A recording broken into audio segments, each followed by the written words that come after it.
of an overview of some of the different Les Pauls that I have. Talked a lot about two of my Epiphones. One, just reviewing for myself, although it's already been in the video. This beautiful Epiphone Plus Top Pro, meaning that it has features like binding on the body and the neck. Plus Top means it has an actual real maple cap and not a mahogany cap, which is on most of the higher end Les Pauls, or a fake maple top, which is just a veneer and looks good in a picture, but when you're actually touching and playing one, those like the Costa Rosa and the Classic T, which I owned it before this and traded in, they play great, they sound great, but that maple veneer, when you're actually looking at it in person and not in a picture, not very good at all. So besides the really nice cap and the beautiful looks, this also has the Floyd Rose, as I mentioned when I did this quick overview, and it's got an extra long neck.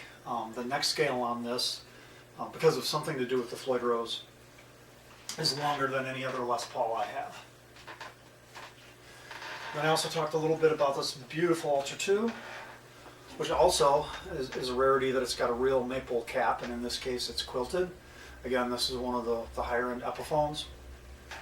Also has the belly scarf, which is very nice, and it is chambered.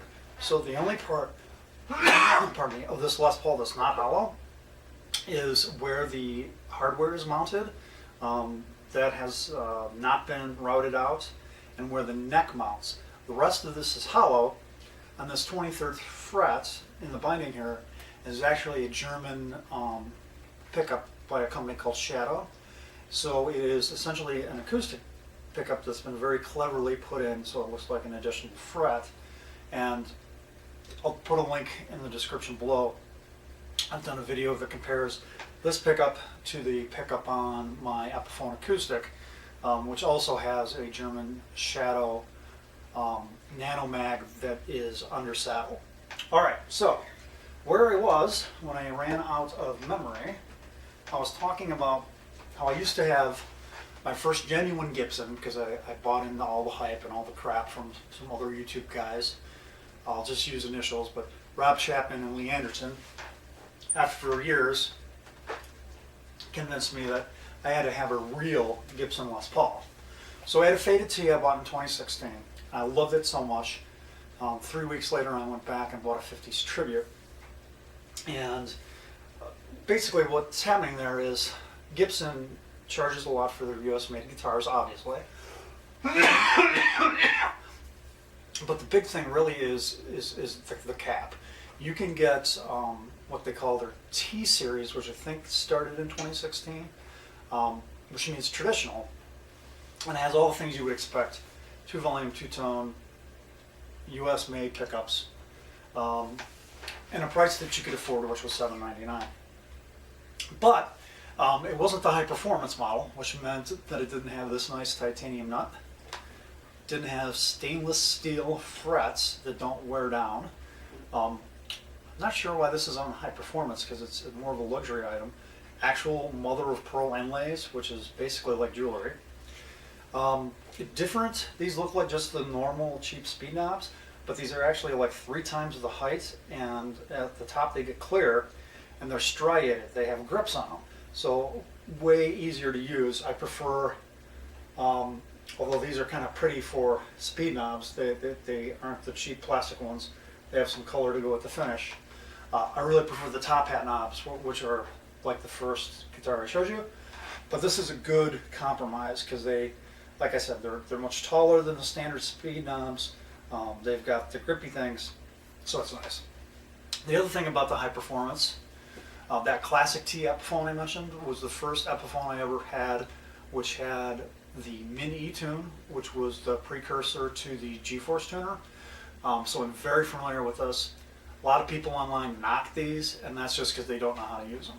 If you actually read the manual, you keep the printout, because I don't think anybody in their mind can remember everything this thing does, but you keep the printout close in hand, and you're like, I want to drop this, I want to do something in drop D or dadgad.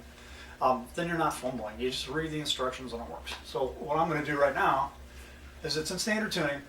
You hit the power on once.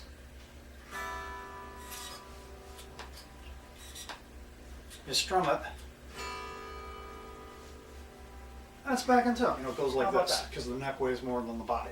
This sits just how you would expect a Les Paul to sit. All right, so let's do some clean tones. Let me turn the delay off so it doesn't sound extra pretty.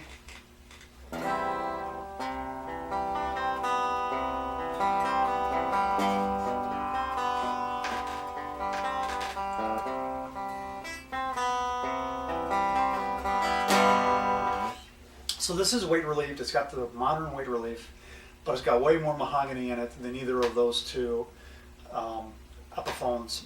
As I mentioned, the second one was weight relieved. The Plus Top Pro has got a lot of mahogany removed from the back of the guitar to make room for the tremolo system. So this is the closest to like the original Les Paul, and you can just feel it resonate when you strum even open chords.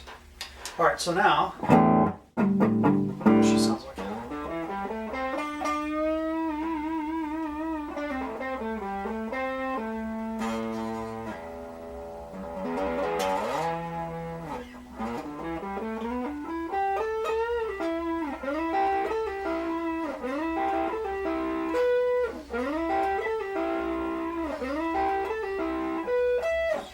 Why don't I actually lay down a rhythm track?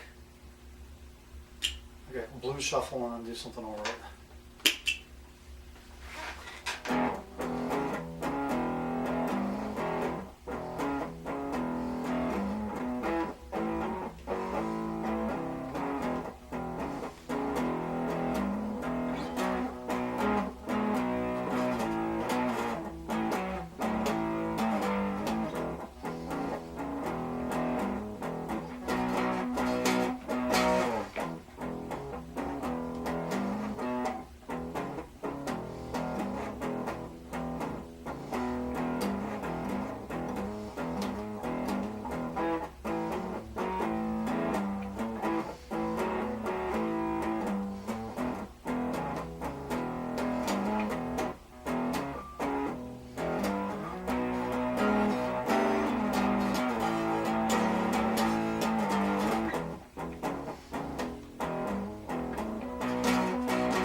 Kicked in a compressor so the lead would stick out a little bit.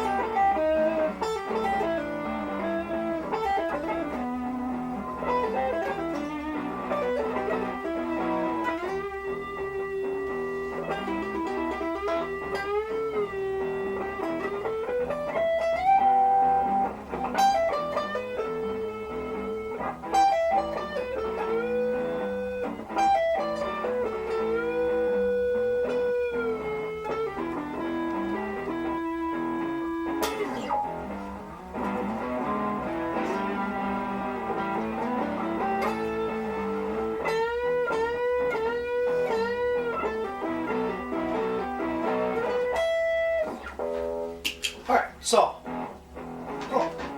let's just do a little more. I'm having so much fun.